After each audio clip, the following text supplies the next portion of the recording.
Okay, you are welcome to lesson 2 in our discussion on speech communication. And I'm delighted to have you tune in. If you have not subscribed, please do so. Like, turn on the like button so that you get notification whenever a new lesson is posted. Subscribe so that other people will also get opportunity to watch this teaching. Share the link with your friends, with your colleagues, fellow students, so that they also will be able to master speech communication. In the last lesson, we did an introduction on speech communication. We spoke about the importance of speech communication.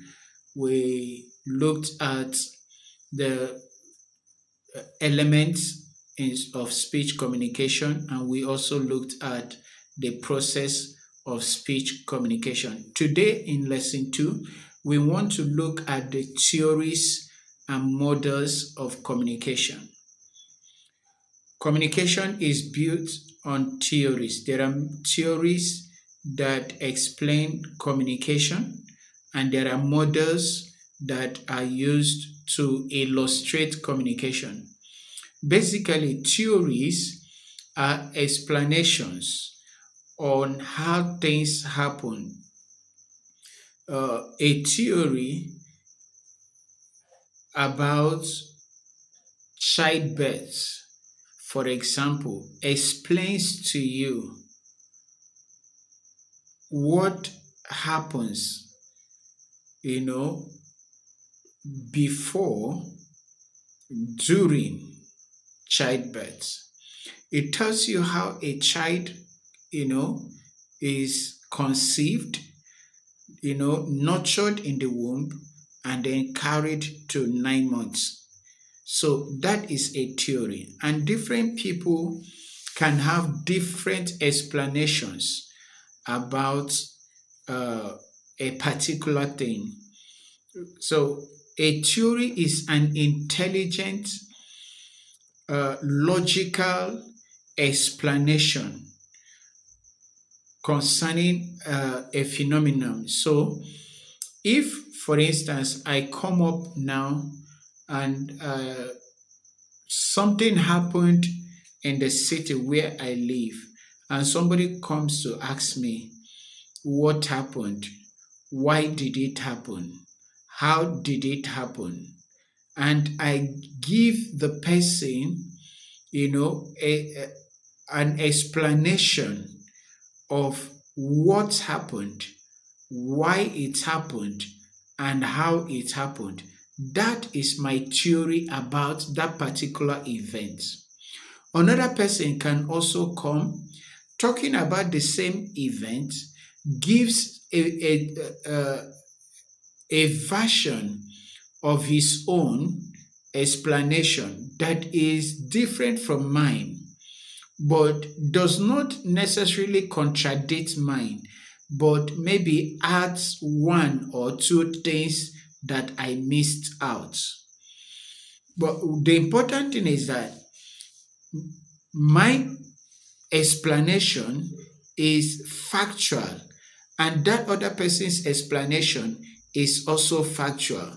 But the second person is adding something that I left out. So that is how theories are. Communication is a phenomenon, and different people have come up with explanations on how it takes place. And that is what I want you to bear in mind when we are talking about theories of communication, or how communication takes place, and what what is involved in that whole process. So that is just a simple explanation of theory. You know, theories help us to understand how things work. So in this context, we are talking of how communication works. All right. Then they guide speakers on how to structure and deliver messages. If you understand theories, then you will know how to structure your message and also how to deliver your message. Now, we are going to be focusing on both classical theories of communication and modern theories of communication. There are classical models and there are technical modern models. The difference between theory and um, model is basically that models are usually graphical. They are they are graphic illustrations of what theories try to explain. Theories explain things, in words. Models explain the same things, graphically with illustrations, and drawing diagrams and things like that. So let's start with um, Aristotle's theory, about communication, speech communication, and it is called Aristotle's rhetoric model. It is the classical model. It is classical because it is foundational. It was the initial theories that came out to try to explain speech communication. And Aristotle's theory is embodies, three pillars. There are three pillars of Aristotle's theory. And the first one is ethos, ethos, ethos. And that refers to the credibility of the speaker, the makeup of the speaker in terms of expertise, the makeup of the speaker in terms of knowledge, value, the makeup of the speaker in terms of trustworthiness. All those things, built together make up ethos.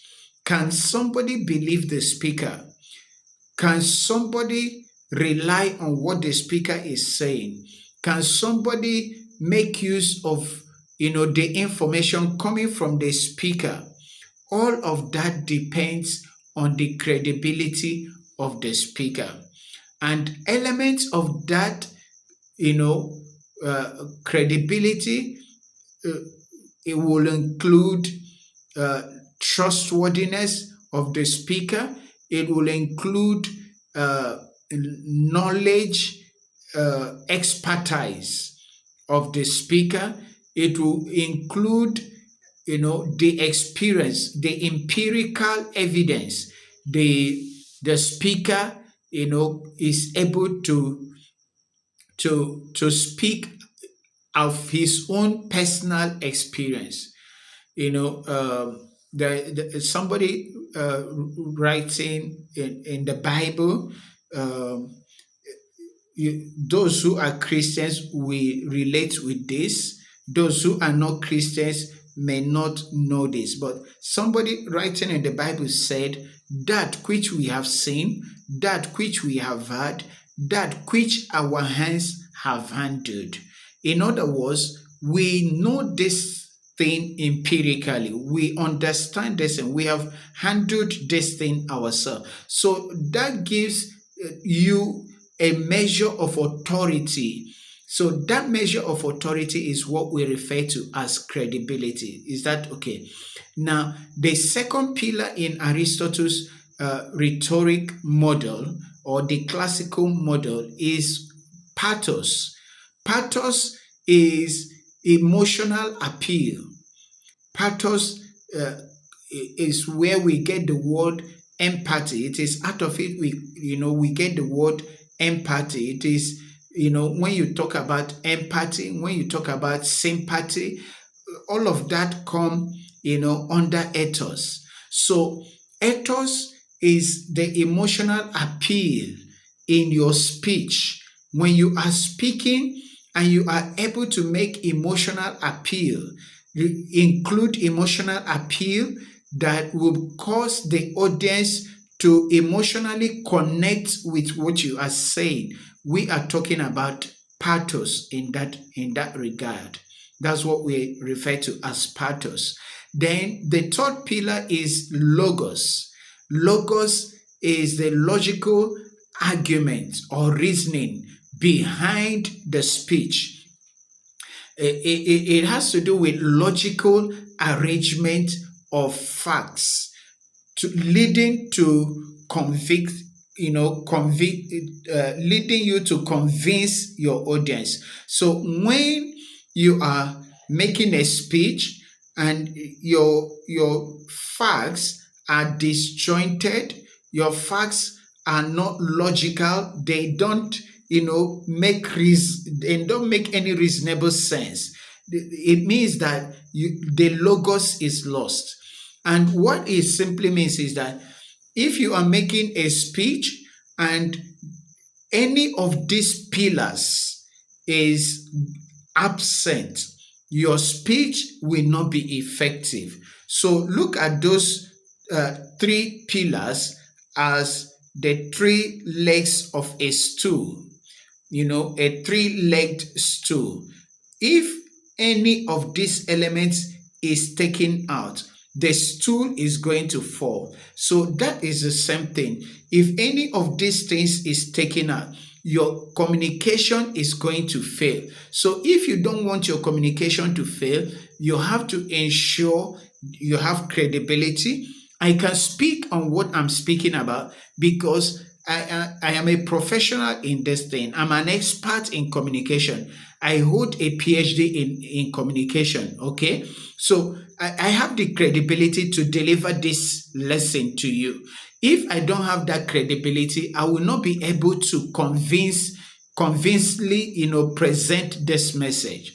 So effective communication, therefore, according to Aristotle's rhetorics, demands that you balance these three: ethos, pathos, logos. If the emotional appeal is too much and the logos is lacking, the speech is going to fail. If the logos is heavy and there is no pathos, the communication is going to fail. If there is ethos, credibility, you have the credibility, but you lack the pathos and you lack the logos, then you are also going to fail. So you need to have the three. Is that okay? So that's the first model or theory of speech communication. The next model we want to look at is the Shannon-Weaver model. Shannon-Weaver model came about around 1949. Is that okay? And the Shannon-Weaver's model, if you put the elements of communication on a straight line, if you put the elements of communication on a straight line and join them with arrows and connect them with arrows, that will give you a picture of Shannon-Weaver model of communication. And it begins with the sender, and then an arrow connects it to encoder, and then to the channel, then to decoder and the receiver.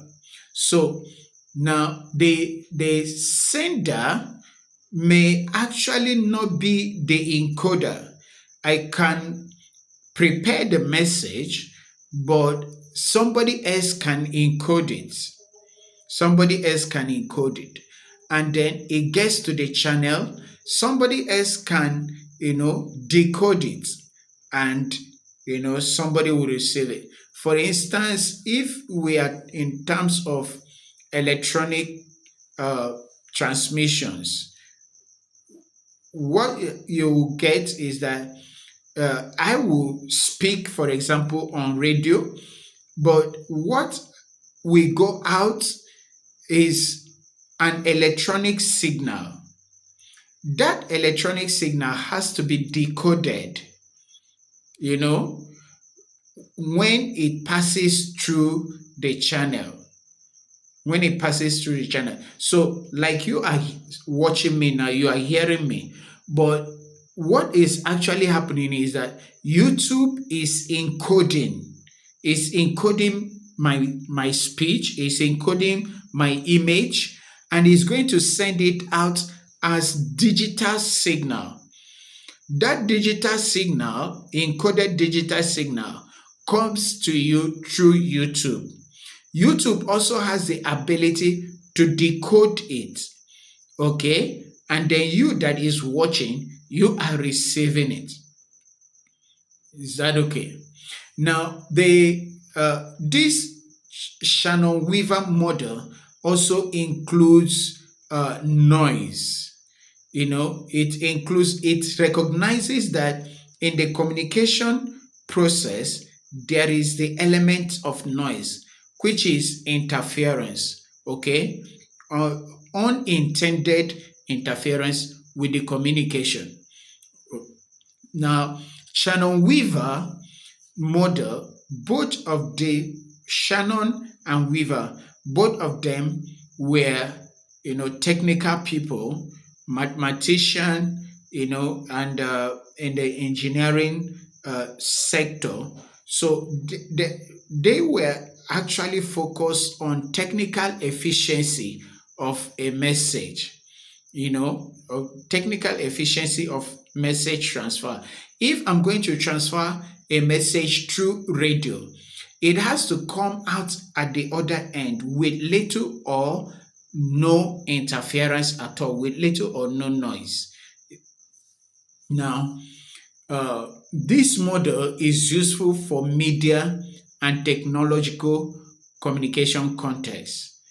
It is very useful, just like in this context that I am reaching you through YouTube. It is a very good model that explains the communication that is going on between me and you. All right. So the next model that came about around 1960 is Berlo's SMCR model.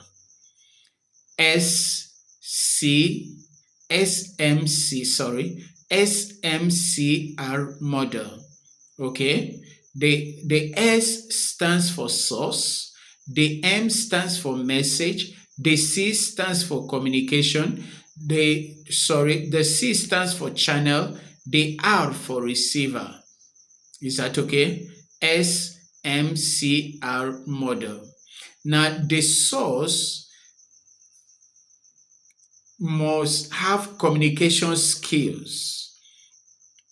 For speech communication to take place effectively, then the source must have communication skills. It must have the right attitude and must also have the requisite level of knowledge to be able to communicate. The message is the content.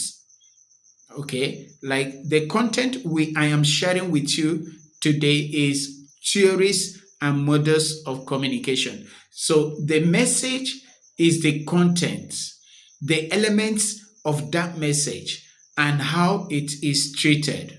So if this video is edited, for example, and certain elements are added to it, those elements, will be all part of the communication. They will all be part of the communication. Then the channel. will include, uh, like if we are face to face, for example, the channel will include all the senses, the eyes, the ears, so the hearing, seeing, and touching. All of those things will include the channel. For instance, if you are face to face with me and I want to emphasize something and I touch your shoulder, that touch that I did on your shoulder also communicates something. So now, then the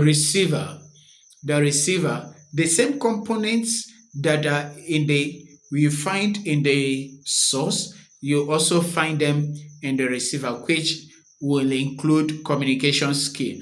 If you are if you are the receiver and you don't, listening is part of is a communication skill, right?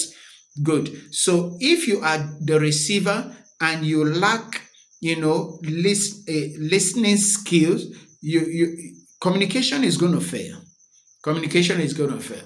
Now, if you also have wrong attitude towards the content or towards the source, communication will also fail.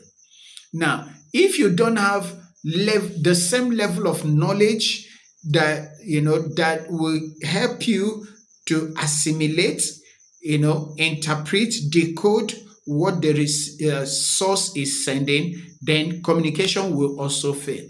So, Berlo's model emphasizes human factors in speech communication. All right? The human factors that are involved in speech communication, is the focus of Berlo's SMCR model. Is that okay? The source is a human being, all right? The receiver is a human being, and they are the main focus in this model. The next model is a transactional model of communication. We are looking at models that deal with speech communication, okay? Transactional model of communication. Now, in transactional model of communication, communication is simultaneous and ongoing. It is a continuous thing. Communication doesn't end.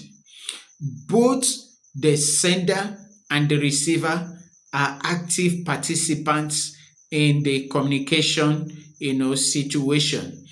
The receiver at one, is simultaneously a receiver and at the same time a sender. And the sender is also a receiver and at the same time the sender is also a receiver as well as a sender. The receiver is a receiver as well as also a sender. So the sender sends the communication to the receiver receives it, interprets it, and then sends back a message to the original sender. So it continues like that. So whenever you are in communication with somebody, you speak and the person speaks, replies, then you reply and the person replies. What is going on is that transaction is taking place. Is that okay? So both of you are active participants in the communication situation. All right. Now, this model also factors in context, it factors in feedback, and also noise. The transactional model, suggests that the meaning of the message is influenced by the context, the feedback, and noise. So In communication, in speech communication, when you are actually in speech communication, it means that you have to be conscious of the context and you have to be aware of possible noise, or possible sources of noise to either mitigate against them or minimize them or counter them with one way or the other. Okay. Now, this particular model, the transactional model, it reflects real life speech situation. And I'm sure you can identify with that. If you are discussing with a friend, if you are discussing with a colleague or a parent or anybody, you can relate with this. So transactional model of communication reflects real life experience of speech communication. So those are the three the theories I will have us discuss for today. In the subsequent videos, I will take you to lesson 3, and I'm sure you are looking forward to it. Do not forget to subscribe. Do not forget to share. Do not forget to turn on the notification button. I'll see you in the next lesson. Have a beautiful day.